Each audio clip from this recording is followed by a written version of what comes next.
thing. Here's the thing with me. We've ultimately, at this point, we've been playing Destiny for 5 years? Yeah. No, more. More than 5 years. Yeah. Because they said it was going to be like a 10-year thing.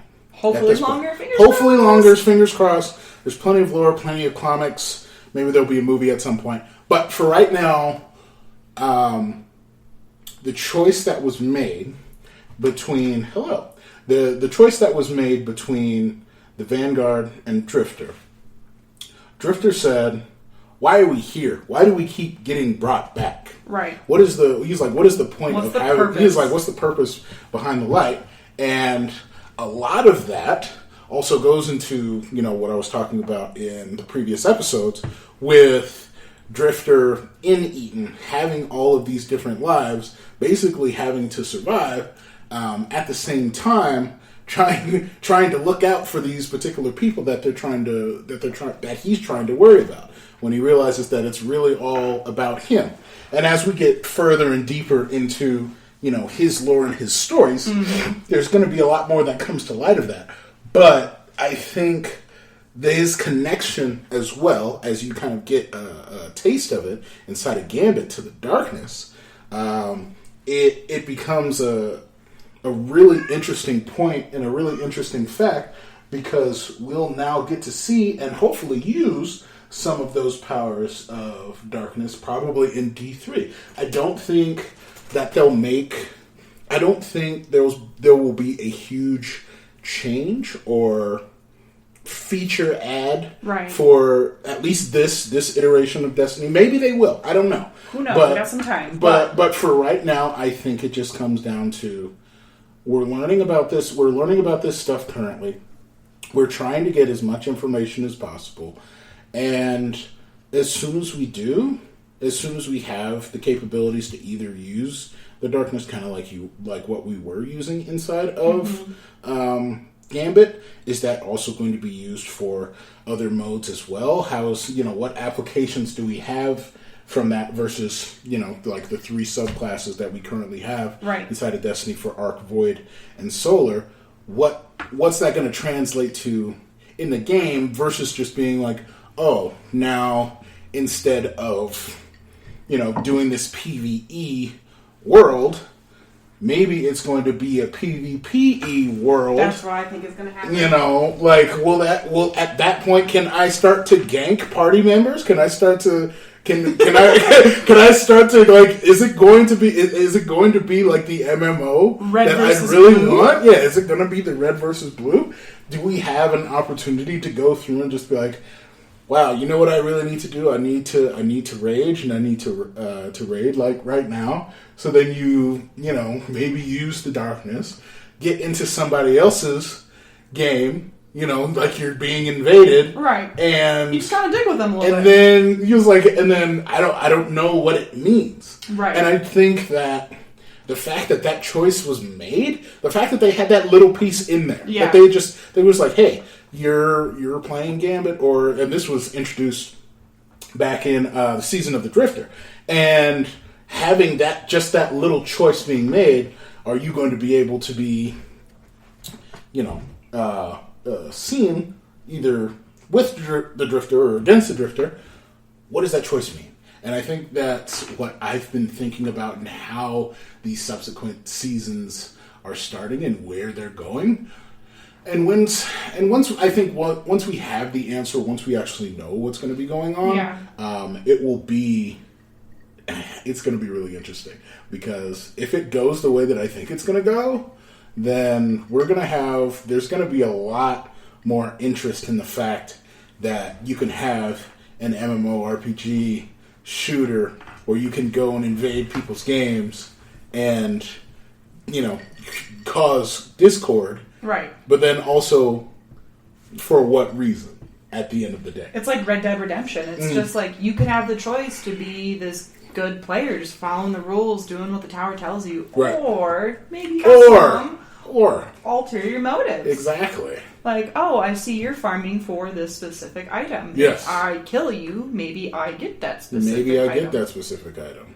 But then, for the people who do grind and the people that, you know, do try and do these meticulous tasks over and over to get these items, obviously I think there's probably some locks on a couple of specific items. For sure. But maybe like mats. Like if they're reworking the mat system, because currently right now I love it. I love where I'm not talking about Armor 2.0. Nope. I'm just talking strictly about just upgrading some of the weapons now. Upgrading the weapons is extremely easy. I love the upgrade thing box. I think that is a fantastic use, and the fact that it's relatively easy to create and to make. And all you really got to do is either grind for activities to either buy it from the gunsmith, right, or if you just find them by using your seasonal artifact. As well as I believe the Season of the Dawning is also going to have a seasonal artifact. Yes, it will. And what's that one called? Do you remember? Oh, that one was the Lantern. I think it was Lantern. Osiris's Lantern. Osiris's Lantern. Okay. Yes, because we had the Gate Lord's Eye for right, the last one, but this one's going to be Osiris's Lantern. And there's going to be all new perks. They only touched upon a couple of the new ones, but they wouldn't disclose all of them. They said there's new ones on there, so we've got some stuff to look forward to with that. Yeah, most definitely. So, along with that, I think as Destiny continues to get better, wanted to know your thoughts currently on how Armor is shaping up. Like Armor 2.0. I've read on a couple of different articles where, you know, there's either conflicting stories about, you know, our Armor 2.0 right now is really good, or Armor 2.0 is, you know, still definitely needs some work in terms of, you know, why does this particular module cost this much power, and then why do I have to keep upgrading my power just to then use more money or use more glimmer to then upgrade my item? Like, you know, there's just lots of back and forth between what needs to be paid for and what can just be upgraded, possibly through play. Sure. How do you feel about that? I come from, and I hate throwing the terms out, a long line of grinders. No, I come from a more in-depth player. Yeah. I do work, you know, full-time. I got a full 9-hour job I'm doing, and I come home and I sit my ass down in my chair and I play Destiny until I can't stay awake anymore. Right. That's my night.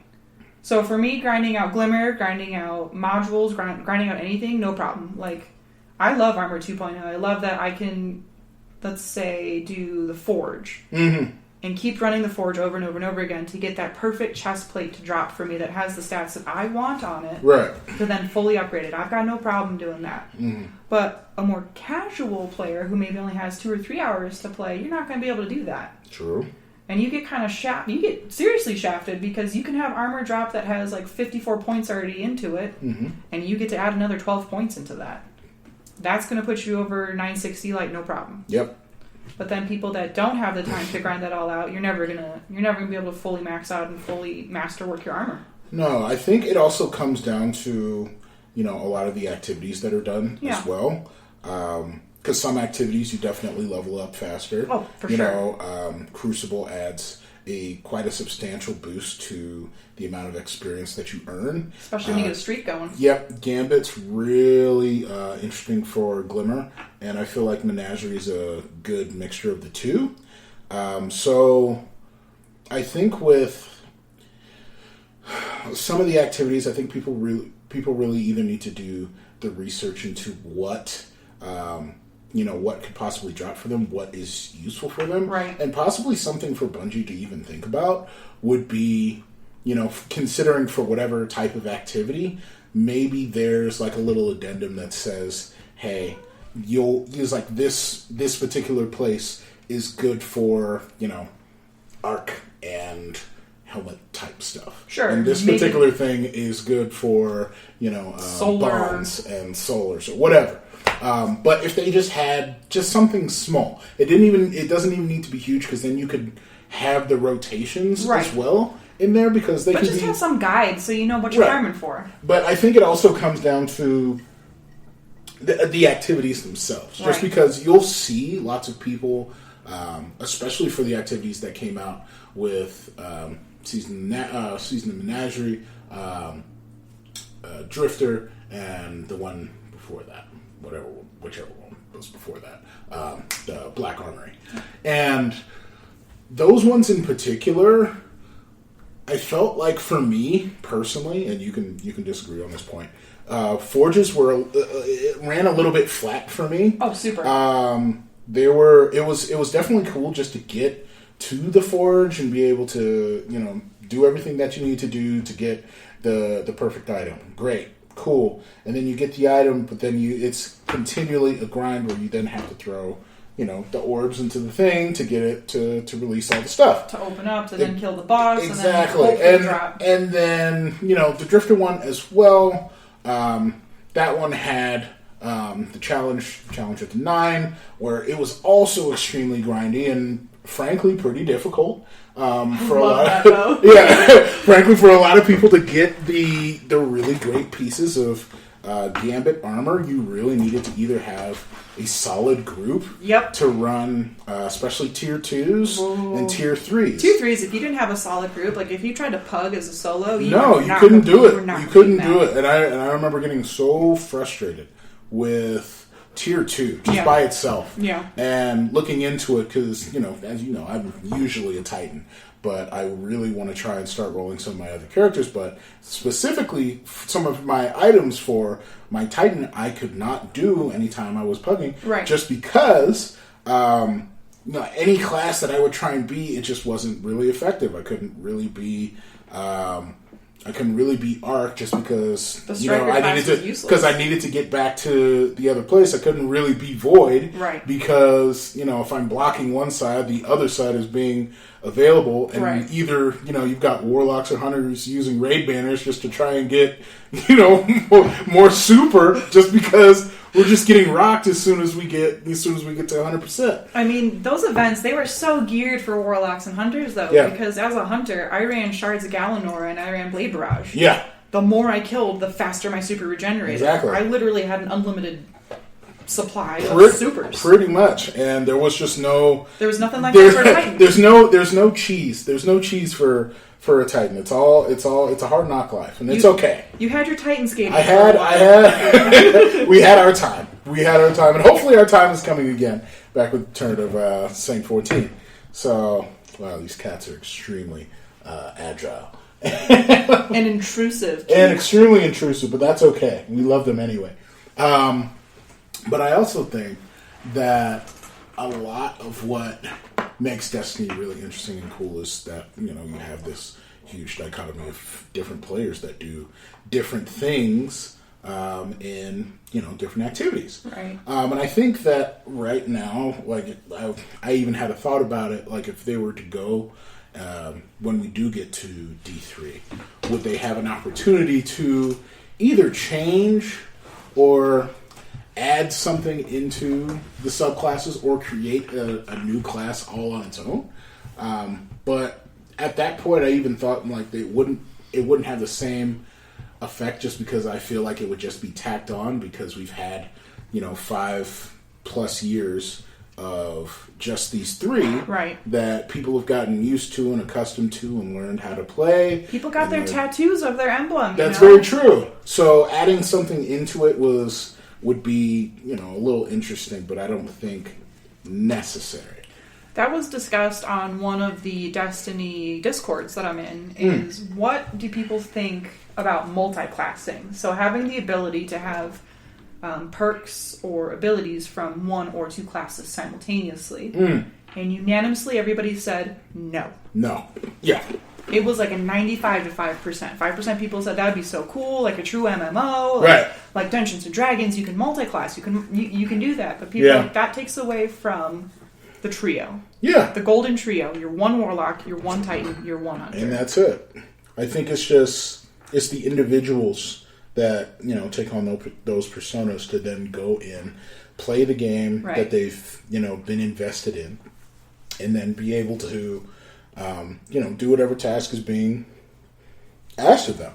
So just either try to add something to that or try to modify what already works probably would take away more than it would really give to the players. Yeah. So You know? And it's also one of those things that encourages you to. You have 3 character slots. Yeah. It encourages you to use those spare 2 slots as your alternate roles. Like, I've got a bud. He has 3 hunters. I'm like, why? Why? Why? He's like, I love hunter. I'm like,